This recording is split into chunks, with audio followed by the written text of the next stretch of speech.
네, 안녕하세요. 주식은 역시 기리기리세 기리씨입니다. 안녕하세요, 기리분들. 자, 벌써 일주일이 끝났습니다. 기리분들 이번 한 주 모두 고생 많으셨고요. 자, 오늘은 어떤 일이 있었는지 한번 살펴보도록 하겠습니다. 첫 번째, 어제 CPI가 발표되었는데 5%로 조금 높게 발표되었죠. 그런데도 불구하고 주가는 올랐습니다. 자, 그렇다면 이제 인플레 걱정은 끝인지 한번 살펴보고, 그리고 코로나 백신을 접종하면 이런 일이 생길 수 있다고 합니다. 다음으로는 농촌의 평균 소득이 무려 땡땡 만원이나 된다고 하는군요. 이 부분도 살펴보고, 그리고 마지막으로 2차 전지 이제 다시 상승하는지 그런 시각도 한번 살펴보도록 하겠습니다. 자, 매일매일 출연을 위한 경제뉴스 10분 정리, 오늘은 진짜 빠르게 한번 정리를 해보도록 할게요. 금요일은 소중하지 않겠습니까? 자, 오늘은 2021년 6월 11일 금요일이고요. 오늘 또 같이 공부하러 와주셔서 진심으로 감사합니다. 같이 공부하시죠. Let's get it!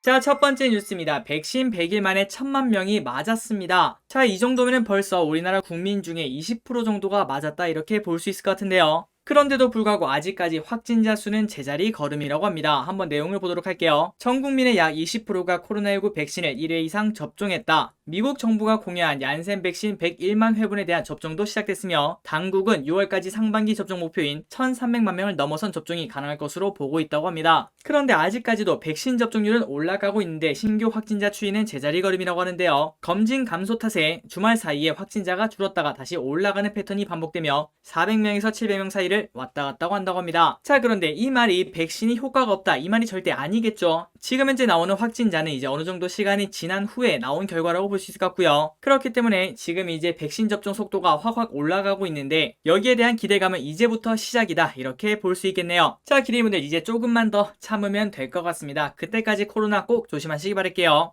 다음입니다. 어제 CPI 5%가 발표가 되었죠. 원래 목표는 4.7이었는데 그보다 0.3 높게 나왔습니다. 야, 그렇다면 주가는 떨어지는 게 당연한 거 아니야? 이런 생각을 해볼 수 있겠지만 오히려 증시가 올랐다고 하는데요. 그 이유를 한번 보도록 하겠습니다. 자, 이날 증시 움직임에 대해서는 아래 5개 정도로 설명이 가능하다고 하는데요. 타이틀만 딱 보도록 할게요. 일단 첫 번째, 이번 한 번으로 통화정책이 바뀌지 않는다. 아직까지 시간이 존재하고 있다.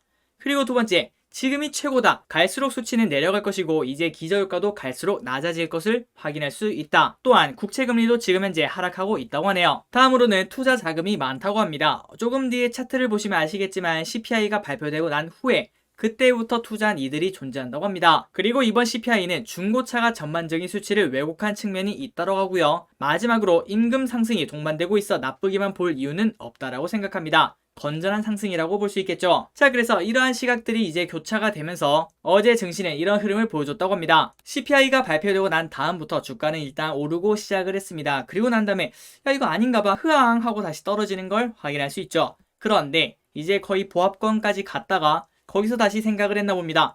야, 그런데 이게 우리가 떨어질 일인가? 야, 생각해봐, 이제 더 이상 나빠질 게 없어. 이런 투자 심리를 자극하면서 다시 재차 상승을 하는 걸 확인할 수 있죠. 그런데 여기서 한 가지 포인트가 있는 것 같습니다. 여기 보시면은 다우 산업은 다시 또 오르다가 떨어졌는데요. 그런데 성장주가 가득가득한 나스닥 종합 같은 경우에는 다시 이렇게 0.8% 정도 오른 걸 확인할 수 있네요. 아까 보시다시피 지금 이제 인플레이션 우려가 조금 줄어들고, 그리고 국채 금리도 낮아지니까 이때까지 금리가 올라간다는 걱정 때문에 성장주가 가지 못했는데, 이번에는 야, 금리가 다시 떨어졌어, 그렇다면은 성장주가 가야지, 이런 시각이 나왔다고 볼 수 있겠네요. 그래서 최근 카카오와 네이버가 오르고 있죠. 이 부분도 같이 이렇게 설명을 해볼 수 있을 것 같습니다.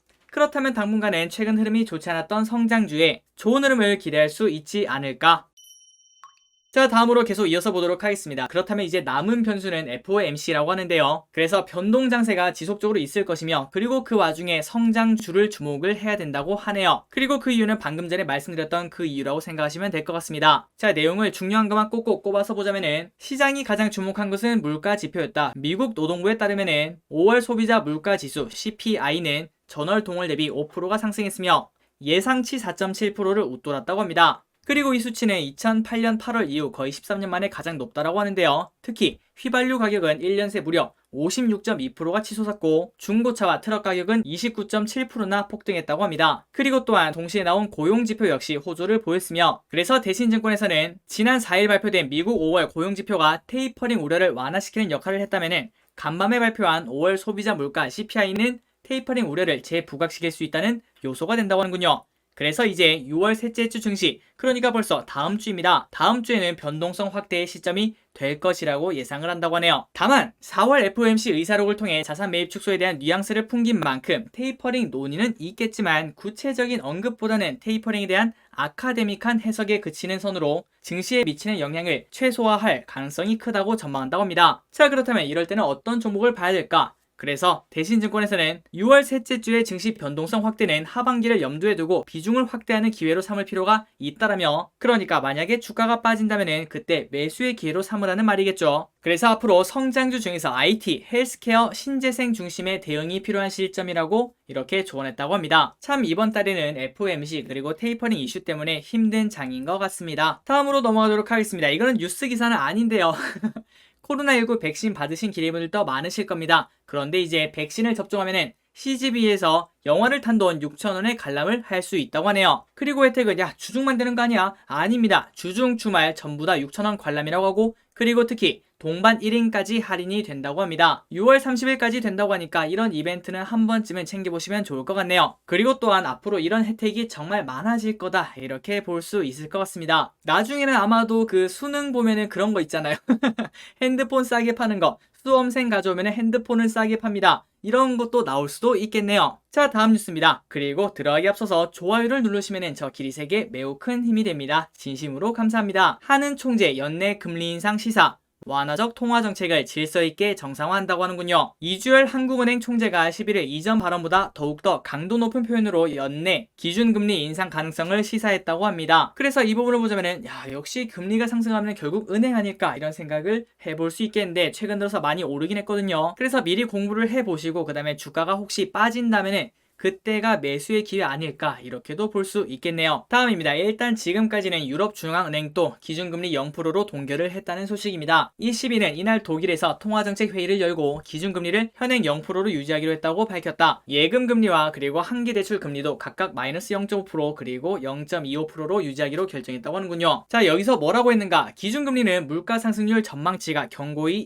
2% 이하 수준에 수렴할 때까지 현재 낮은 수준에 머무를 것이라고 설명했다고 합니다. 다음입니다. 맥도날드 BTS 세트 5,900원에 팔고 있거든요. 그런데 포장지만 4만원에 팔리고 있다고 하네요. 자, 아래 사진을 보시면은 이게 뭔가 시위 같은 느낌이 들지만 그게 아니라 인도네시아에서 BTS 세트를 사기 위해서 몰려든 인파, 그리고 이분들은 거의 다 배달원이라고 합니다. 이렇게 많은 사람들이 BTS 세트를 배달하기 위해서 서 있는 걸 확인할 수 있죠. 자, 온라인 쇼핑몰 이베이 등에서는 매물이 줄줄이 올라왔다. 한국에서 제품을 배송하는 한 판매자가 내놓은 더 BTS 세트의 부속물 상품은 총 38개 중 무려 37개가 팔렸고 한 개만 남았다고 하는데요. 그게 가격이 얼마냐? 배송비를 제외한 종이백과 너겟 박스 그리고 일회용 컵, 소스 등 본품 가격만 41달러 약 46,000원에 팔렸다고 하는군요. 진짜 대단합니다. 이 사람이 진짜 봉이 김선달 아닐까 이렇게 생각을 해볼 수 있겠네요. 이런 거 보면은 BTS 진짜 대단한 그룹인 것 같습니다. 그리고 참고로 저 기리씨 알기로는 맥도날드랑 처음으로 협업을 한 게 바로 BTS라고 하네요. 자, 계속 속도감 있게 보도록 하겠습니다. 수도권 식당, 카페, 노래방 7월부터 자정까지 영업을 허용한다고 합니다. 이제 기리분들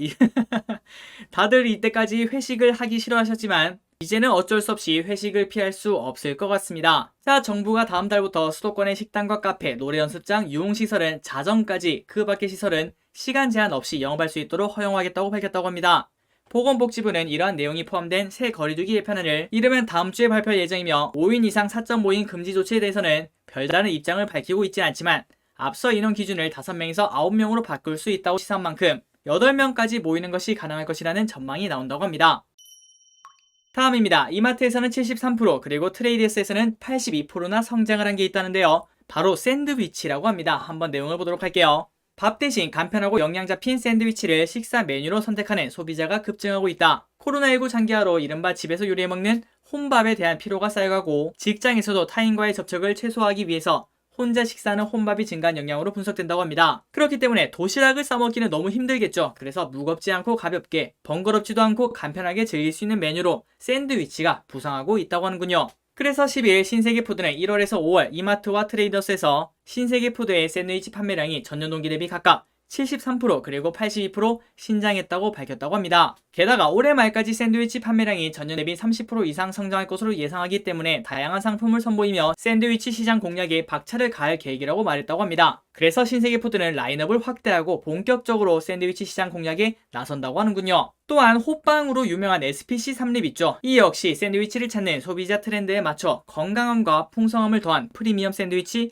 라인업을 확대하고 있다고 합니다. 그리고 여기에서도 전년 대비 12%나 상승했다고 하는군요. 직장인보다 낫네. 농촌 허리 50대 작년에 7천만 원을 벌었다고 합니다. 전남 고흥군에서 1헥타르 규모로 마늘 농사를 짓는 50대 신찬숙 씨는 이거 이름 또 나오네요. 2019년 마늘 가격이 키로당 1,200원까지 폭락해 큰 곤란을 겪을 뻔했다고 합니다. 그런데 정부에서 만든 수매 정책 덕분에 키로당 2,300원의 마늘을 팔 수 있었으며 2020년에는 정부가 생산량을 조절한 덕분에 마늘을 키로당 2,600원에 팔아서 가계소득이 전년보다 200만원이나 더 늘었다고 합니다. 그래서 여기서 본 것처럼 정부가 농축산물의 수급 조절과 소득 보전 정책을 편 덕에 지난해 농가 소득이 상당폭 증가한 것으로 집계됐다고 하는군요. 자, 얼마나 늘었나 그걸 봤더니 통계청의 2020년 농가경제 조사에 따르면은 지난해 농가 소득은 4,503만원을 기록했으며 전년 대비 9.3%나 늘어났다고 합니다. 그리고 이중 농업 소득이 전년 대비 15.2% 늘어 상당한 개선세를 보였다고 하네요. 그리고 가장 활발하게 농사를 짓는 연령대로 꼽히는 50대에서는 연간 소득이 7,042만원을 기록해 연령별 농가 소득으로는 사상 처음으로 7천만원을 넘어섰다고 합니다. 하지만 아무리 그래도 저는 이제 못할 것 같습니다. 일단 벌레가 너무 싫어요. 이제 농촌에 가면은 벌레가 많기 때문에 거기에 적응하는데 너무 오래 걸리지 않겠나. 저는 그 대신 집에서 이제 파테크를 해보도록 하겠습니다. 자, 다음입니다. 치솟는 원목값을 감당 못해서 가구값을 올렸는데 하지만 3개월 만에 또 올릴 수밖에 없다라고 하네요. 원자재 가격 폭등은 실제 가격 인상으로 이어질 가능성이 높다. 어쩔 수 없겠죠. 실제로 목재 가격 상승에 고민하던 가구업계는 결국 가격 인상 버튼을 눌렀으며 플라스틱 원료 가격이 크게 높아진 점도 플라스틱 활용이 높은 가정용 그리고 사무용 가구에 영향을 많이 줬다고 합니다. 그래서 지난 3월 달에 이렇게 올렸는데 지난 7일날 불과 석 달 만에 한 번 더 이렇게 올릴 수밖에 없다라고 하네요. 그리고 침대업계에서는 에이스 침대, 시몬스가 지난 4월 일부 제품 가격을 평균 8에서 15% 인상했으며 퍼시스 그룹 브랜드인 일룸도 지난 1일 제품 가격을 평균 5.9%나 올렸다고 합니다. 자, 이런 거는 지난번에 공부했다시피 시멘트 업계도 피할 수 없다라고 하는데요. 이렇게 시멘트 주 원료인 유연탄값 폭등에 따라 가격 인상을 요구할 태세라고 합니다. 그래서 지금 현재 시멘트 가격이 69,000원이라고 하는데요. 그런데 시멘트 업계는 약 1톤당 81,000원을 적정 가격으로 보고 있다고 하네요. 우리가 아무리 말려도 이렇게 물가는 계속 오르고 있는데요. 그만큼 우리의 월급도 같이 올랐으면 좋겠네요. 다음입니다. 제목만 보도록 할게요. LG 하우시스가 이제부터는 LX 하우시스로 바뀌게 됩니다. 그 이유는 이번에 LG가 나뉘게 되었죠. LG와 LX로 나뉘게 되었는데 그래서 그 LX 밑에 LG 하우시스가 있기 때문에 LX 하우시스로 바뀐다고 합니다. 이 부분은 그냥 한 귀로 듣고 한 귀로 흘리셔도 될 것 같습니다. 다음입니다. 최근 들어서 경쟁에 치인 넷플릭스가 있는데요. 그래서 온라인 쇼핑 사업에 진출한다고 합니다. 세계 최대의 OTT 업체 넷플릭스가 온라인 스토어를 개점한다. 경쟁이 치열해지기 때문에 새로운 수익원 발굴을 위한 행보로 분석된다고 하는군요. 자, 넷플릭스는 지난 10일 넷플릭스 닷숍을 미국에서 먼저 개점하고 앞으로 몇 달 내에 다른 나라로 확대하겠다고 밝혔다고 합니다. 현재 넷플릭스의 가입자는 2억 명이 넘는데요. 그러나 디즈니 플러스, 피코, 파라마운트 플러스 등 후발 업체가 가입자 수를 지속적으로 늘리고 있기 때문에 여기서는 더 이상 이거 돈 벌기가 쉽지 않겠다 이런 생각에 조금 더 다른 곳으로 지금 현재 가지고 있는 가입자가 2억 명이 있으니까 여기에 파생된 사업을 찾다 보니까 이렇게 온라인 스토어를 개점하는 걸 확인할 수 있네요. 나중에는 이렇게 결국 넷플릭스가 구독 경제 아니겠습니까? 그래서 시간이 지나면은 결국 렌탈 업체에도 진출하지 않을까 이렇게 볼 수 있겠네요. 다음입니다. G7 정상 2030년까지 신규 판매 자동차 대부분 비휘발유, 비경유 선언을 검토하고 있다는 소식이 나왔어요. 자, 주요 7개국 G7 정상이 2030년까지 신규 판매 자동차의 대부분이 비휘발유, 비경유 차량이라는 점을 확실히 하기 위해서 노력하겠다고 밝히는 걸 검토하고 있는 것으로 밝혔다고 합니다. 자, 만약에 이런 뉴스가 나오고 그리고 이런 흐름이 나온다면 2차 전지 그리고 수소차는 충분히 엄청나게 성장을 할 수밖에 없겠죠. 그리고 그 모든 것을 지금 현재 하고 있는 완성차 업체인 현대차와 기아도 충분히 호재라고도 볼 수 있을 것 같습니다. 자, 아까 보시다시피 지금 현재는 이제 금리도 떨어지고 있기 때문에 성장주가 한 번 더 랠리를 할 수 있다라고 하는데요. 그렇다면 성장주에도 포함되고 그리고 비휘발유, 비경유에도 포함되는 2차전지 이쪽에는 조금 더 좋은 흐름을 기대해 볼 수 있을 것 같습니다. 자, 벌써 끝나가는군요. 이제 마지막으로 오늘의 기업 3개를 보고 끝내보도록 하겠습니다. 첫 번째 SK텔레콤 분할이 됩니다. 그래서 자회사 가치 극대화를 기대한다고 하는군요. 그래서 목표 주가는 39만원으로 지금 현재 주가는 32만원인데 상승 여력이 한 20%는 있다라고 본다고 합니다. 자, 그 이유가 뭔가? 존속법인은 안정적이면서 배당 메리트가 큰 업체로 변모할 전망이라며 성장 잠재력이 큰 업체들로 구성된 신설법인 SKT 신설투자는 SK하이닉스와 인크로스를 제외하고는 비상장사이고 대체로 성장 초입에 있는 만큼 향후 성과를 시장에 입증해야 될 필요가 있다라고 분석했다고 하는군요.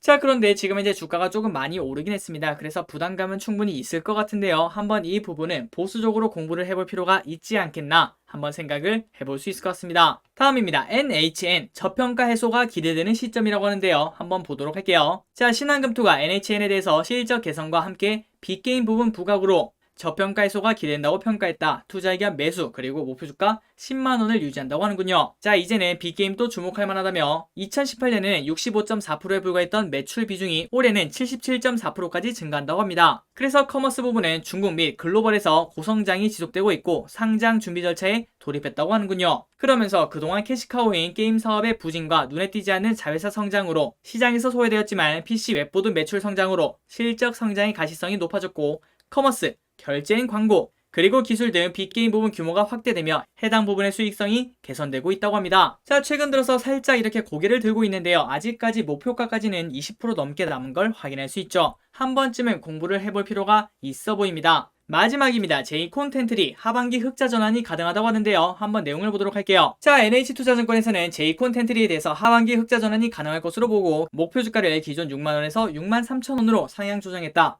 투자 의견은 매수를 유지한다고 하는군요. 그리고 그 이유는 방송 부분이 괜찮고 그리고 미국 제작자 인수 효과에 힘입어 고성장이 지속될 것으로 보이는 가운데 영화 부문의 경우 블록버스터 극장 개봉 및 백신 효과로 실적 회복세가 가시화되는 국면이라고 분석했다고 합니다. 자, 여기 보시면 이렇게 극장이라고 나와 있는데요. 바로 이 J콘텐트리가 우리가 알고 있는 영화관 메가박스를 운영을 하고 있습니다. 그렇기 때문에 CJ CGV가 오른다면 당연히 J콘텐트리도 좋은 흐름을 기대해 볼 수가 있겠죠. 자, 지금 현재 가격은 52,800원 지속적으로 슬금슬금 우상향을 해내고 있습니다. 목표가까지도 아직 괴리가 있는 걸 확인할 수 있네요. 이 부분도 실적을 확인하면서 실제로 흑자 전환을 성공하는지 그런 것들을 체크해 볼 필요가 있어 보입니다. 자, 지금까지 경제연수가 끝났습니다. 기리분들 이번 한 주 진짜 고생 많으셨습니다. 이번 주말 와 이렇게 쉬어야 되나 싶을 정도로 푹 쉬시고 그리고 저 기릿은 이제 다음 주에 다른 경제뉴스로 찾아뵙도록 할게요. 함께 해주셔서 진심으로 감사합니다. 지금까지 기리셨습니다. 빠이요.